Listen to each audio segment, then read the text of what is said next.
संकल्प करने के साथ वे जमीन पर गिर पड़े, बेहोश हो गए। मर गया भाई, मर गया। और पत्थर मारे, मरा हुआ जान करके उनको फिर छोड़कर वे युवक और बच्चे दौड़ते भागते उछलते खेलते हुए आनंद मनाते हुए द्वारिका लौटे। परस्पर में बोले, ये बात कृष्ण महाराज को बताएं, इनाम मिलेगा। क्या मिलेगा? हम बताएंगे ना कि वो हमने मार दिया। और ऋषि वो कह रहे थे ना वे द्वारिका का नाश करेगा। वो क्या नाश करेगा, हमने इसको खत्म कर दिया। चलो उनको बताकर आते, इनाम मिलेगा। और वे चले गए राजसभा में। कृष्ण महाराज बैठे हुए थे। जाते ही उन युवकों ने कहा, महाराज आपको बधाई हो। किस बात की बधाई? बात क्या? जो आपका दुश्मन हमारा दुश्मन, ये द्वारिका का नाश करने वाला द्वैपायन ऋषि, आज हमने द्वैपायन ऋषि को खत्म कर दिया। वो कैसे? हम गए थे वहां जंगल में, वहां बैठा हुआ था, हमने दे पत्थर मारे और मार दिया उसको, खत्म कर दिया उसको। अब वो कैसे हमारी द्वारिका को जलाएगा? अरे ये क्या किया तुमने? वो हमारा दुश्मन था। कृष्ण उन्हें कुछ कहते ना कहते इससे पहले एकदम से उठे। बलराम भी वहीं थे। कहा, बलराम अनर्थ हो गया। जो भगवान ने कहा था कि ये तुम्हारे नाश का कारण बनेगा, हो गया। हमने इतना कुछ किया, विफल हो गए सारे उपाय। वे दोनों भाई दौड़ते हुए शीघ्रता के साथ में वन में पहुंचे। जहां ऋषि तप करते थे वहां पहुंचे। ऋषि मूर्छित बेहोश पड़े। देखा सांस है, हिलाया, आवाजें दी, कुछ किया, उपाय किया। और श्री कृष्ण बलराम ने कहा, ऋषिवर वो अज्ञान थे, मूर्ख थे, उन्हें बोध नहीं था। आप क्षमा कर दो, आप क्षमा कर दो, इस अपराध को क्षमा कर दो। आंखें खोली, दोनों हाथ बांधे हुए थे। जाओ तुम दोनों को नहीं, द्वारिका को क्षमा कर दो। नहीं, द्वारिका को नहीं, बस तुम दोनों को क्षमा किया। द्वारिका का जो मुझसे होगा मैं नाश करूंगा। और यूं कहकर ऋषि की सांस टूट जाती है। ऋषि मृत्यु को प्राप्त हो। दोनों भाई लौटे। कृष्ण बड़े चिंतित थे। बलराम अब क्या होगा, अब कैसे होगा? ये तो इतना बड़ा ऋषि तप करने वाला, ये देव बनकर हमारा नाश करेगा, क्या हो? भगवान से ही पूछे, कोई उपाय अगर है तो। दोनों भगवान के पास गए, जाकर कहा, बनते ये सब तो हो गया, इतना कुछ हो गया, अब हमारी आपसे प्रार्थना है, कुछ कृपा करो, हम द्वारिका की रक्षा कर सकें, द्वारिका के लोगों को बचा सकें, कुछ ऐसी कृपा करो। भगवान ने सुना और कहा, कृष्ण तप की शक्ति देव शक्ति से बड़ी होती है।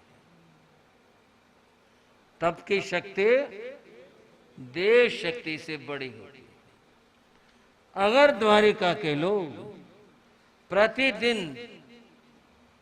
प्रत्येक घर में एक आयम्बिल तप हर रोज करने लगे और ये 12 वर्षों तक करते रहे, तो देव शक्ति निष्फल हो जाएगी। फिर देव द्वारिका का कुछ भी नहीं कर पाएगा। अगर ये तप किया जाए, इतनी बड़ी शक्ति है इस तप के अंदर। भगवान हम समझ गए। श्रावक और श्राविकाओं, श्री कृष्ण महाराज बलराम लौटे। उन्होंने आते ही नगर में घोषणा करवाई कि कल से द्वारिका के हर घर में एक आयम्बिल तप होगा। हर घर में होगा, सब करेंगे, और जो नहीं करेगा वो हमारा अपराधी होगा, उससे हम दंड देंगे। हर घर के अंदर ये तप होना चाहिए। राज आज्ञा हुई थी, इसलिए दूसरे दिन से हर घर में तप होने लगा, आयंबिल तप होने लगा। बीच में थोड़ी सी बात श्रावक श्राविकाओं से करूं। भगवान ने बताया देव शक्ति से बड़े कौन सी शक्ति है? बोलो जरा, तप की शक्ति। जीवन में कष्ट आते हैं, उतार चढ़ाव आते हैं, हानि लाभ की स्थितियां भी आती हैं, सुख दुख कई प्रकार के रोग बन करके आते हैं, कई स्थितियां आती हैं जीवन के अंदर, और लोग फिर उन स्थितियों को दूर करने के लिए तरह तरह के उपाय करते हैं, करवाते हैं, जगह जगह जाते हैं और जाकर के उपाय करवाते हैं, खूब पैसा देकर आते हैं, खर्च करते हैं, किस लिए? कि ये सब ठीक हो जाए। भाई और बहनों, भगवान की वाणी पर श्रद्धा करो, शास्त्र पर श्रद्धा करो। तप में जो शक्ति है वो इन सारे टोने टोटकों में, इन ताबीजों में, इन गंडों में, इनमें कोई शक्ति नहीं है। तप की शक्ति बड़ी शक्ति है। कोई भी जीवन में कष्ट आए, मैं नहीं कहता किसी के जीवन में कष्ट आए, मैं तो उपाय और बात बता रहा हूँ। कोई कष्ट आता है तो घर में तप की आराधना करनी चाहिए, जप की आराधना करनी चाहिए, नमोकार मंत्र का जप करवाओ अपने घर के अंदर, अपने घर में तप करवाओ। कोई भी किसी प्रकार का कष्ट हो, बंध हो, आयुष कर्म तो बढ़ा नहीं करता है, लेकिन कोई ऐसा कष्ट नहीं है जिसका निवारण तप के द्वारा और जप के द्वारा न हो सकता।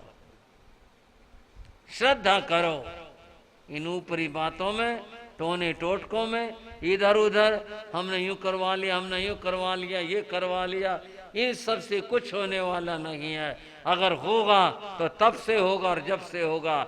इसके ऊपर श्रद्धा करो और हर कोई अपने घर के अंदर सप्ताह में एक दिन जाप रखवाए, और चाहे वो कम समय का 3 घंटे का रखवाए। इसी प्रकार से सप्ताह में अगर एक दिन आयंबिल होने लग जाए, क्यों कष्ट आएंगे वहाँ, और आए हैं तो सबका निवारण होगा, सब दूर होंगे। धर्म पर श्रद्धा करो, धर्म पर श्रद्धा करने वालों का हमेशा भला होता है, हमेशा उनकी रक्षा होती है। द्वारिका में घर घर आयंबिल तप शुरू हो गया। लोग तप कर रहे हैं, भले ही वो राज आज्ञा से कर रहे थे, पर तप था, कर रहे थे। तप की ज्योति जल रही थी। द्वैपायन ऋषि बंधुओं मर करके अग्नि कुमार देव बने। देव बनने के बाद उन्होंने उपयोग लगाया कि मैं कहां से आया हूं, पूर्व जन्म में क्या था, कैसे था। उन्होंने उपयोग लगाकर देखा, ऐसे ऐसे मुझे मारा गया था और मैंने ये प्रतिज्ञा की थी। द्वैपायन ऋषि जो अब देव बने अग्नि कुमार, उनके मन में रोष पैदा हुआ, क्रोध पैदा हुआ, और उन्होंने कहा इन्होंने मुझे सताया, अब मैं इन सबको खत्म करूंगा। और ऐसा सोच करके वे अग्नि कुमार देव अपनी पूरी शक्ति के साथ में द्वारिका के आकाश के अंदर ऊपर आता है, और आकाश में आकर के द्वारिका का चक्र लगाता है। किस लिए? अग्नि बरसाने के लिए, द्वारिका को जलाने के लिए। देखा हर घर में आयंबिल तप हो रहा है, प्रत्येक घर में आयंबिल। देव की इतनी शक्ति नहीं हुई कि वह द्वारिका के घरों को जला दे और नष्ट कर दे। भगवती सूत्र में भी ये बात आई है, बंधुओं, देव शक्ति से बड़ी तप की शक्ति होती है। वो तो ये हो गया कि चोर कोई आए और पहरेदार खड़ा हो तो क्या करेगा, उसने चक्र लगाया, तब आराधना घर घर देखी, घूम करके चला गया। चलो फिर देखता हूं। दूसरे दिन आया, आज भी तपस्या। तीसरे दिन आया, आज भी तपस्या। हर दिन तपस्या है, और देव आता है, चक्र लगा के चला जाता है। क्यों? तपस्या हो रही थे, इसलिए देव कुछ भी अपनी शक्ति का प्रयोग नहीं कर सका। ऐसा करते ही 12 वर्ष पूर्ण होने को आ गए। लोग श्रद्धा से करते रहे, भावना से करते रहे, कहते रहे भाई अब तो आदत हो गई, अब तो करना ही करना है, कृष्ण महाराज की आज्ञा है। और जब 12 वर्ष पूरे होने को आए, लोग आपस में क्या बात करते हैं, अरे भाई 12 साल तो 12 साल कही थी। बोले हाँ 12 साल तो भाई होने को आए गए। अरे पूरे हो गए भाई, 12 साल पूरे नहीं हुए थे, थोड़ी सी कमी थी। और लोगों ने देखा अरे वैसे बात थी, कुछ होना नहीं जाना नहीं, क्या क्या करेगा देवता, कुछ नहीं, ऐसी बात है, ऐसा सोच करके सारे के सारे तप करना, आयम्बिल करना छोड़ बैठे। अब कहीं भी कोई आयम्बिल नहीं। कृष्ण महाराज को नहीं पता कि इन्होंने छोड़ दिया आयम्बिल करने, न उनसे पूछा गया। वो सोच रहे थे आयम्बिल चल रही, तपस्या हो रही है। बंधुओं, द्वारिका के लोगों ने तप छोड़ दिया। देव आया, आज उसने दृष्टि डाली, वो हर्षित हो गया। अट्टहास किया उसने कि आज आ गया वो दिन जिसकी मुझे बड़ी इंतजार थी, प्रतीक्षा थी, आज वो दिन आ गया है। और तब उसने वी कुर्मणा की एक भयंकर अग्नि के बादल का रूप बनाया और बना करके उसने ऊपर से अंगार बरसाने शुरू कर दिए। जैसे बारिश होती है ऐसे अंगारों की बारिश होने लगी। जब आग बरसी, आग लगनी और द्वारिका में ये हुआ, हाहाकार मचा, लोग चिल्लाए अरे आग आ गई, आग आ गई, आग आ गई।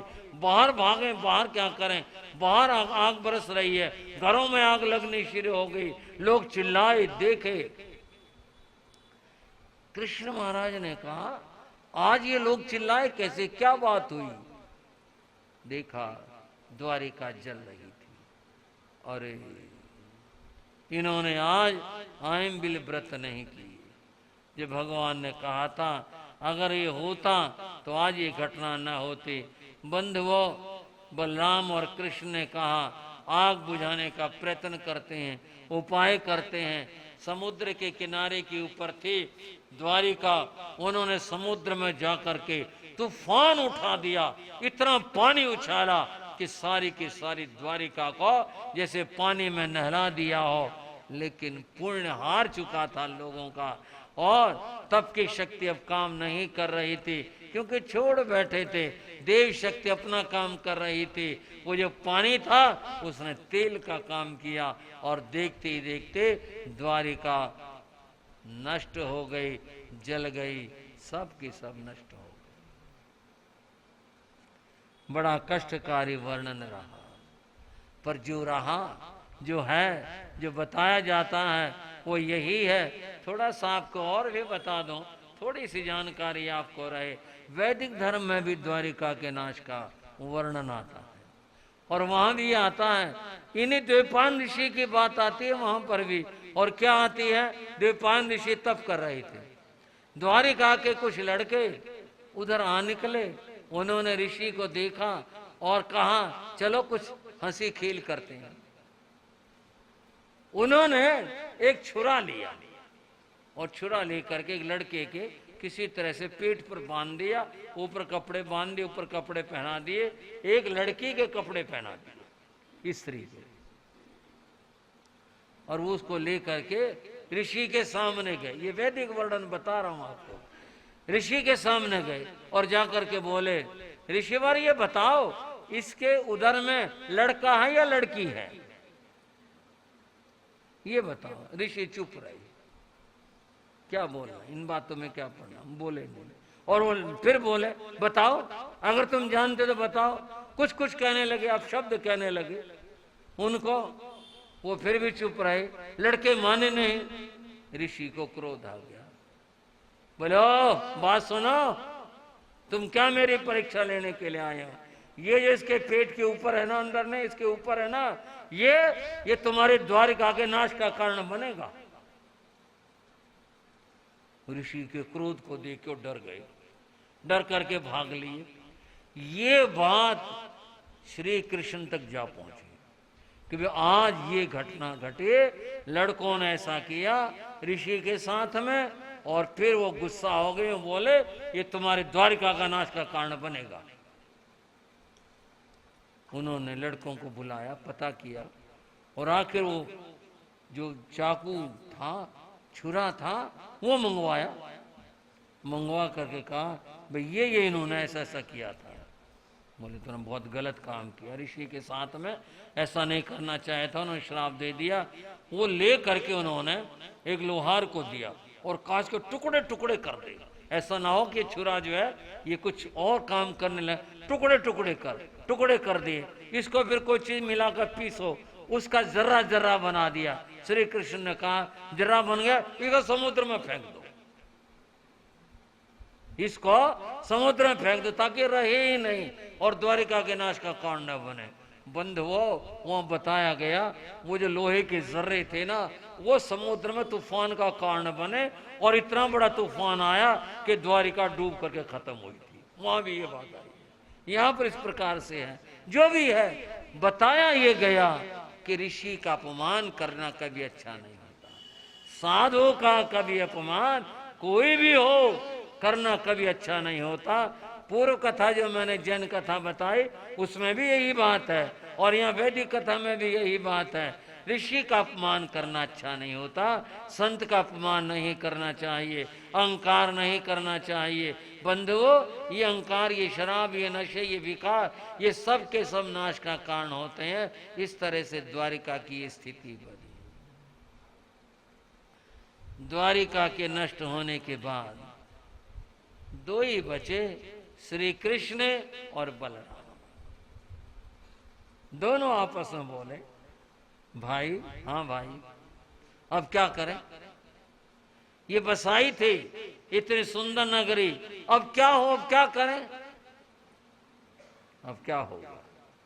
अब तो बसाना बड़ा मुश्किल है, फिर कहाँ चलें, कहाँ जाएं, कहाँ रहें? दोनों में सलाह बने कि चलो पांडु मथुरा चलते।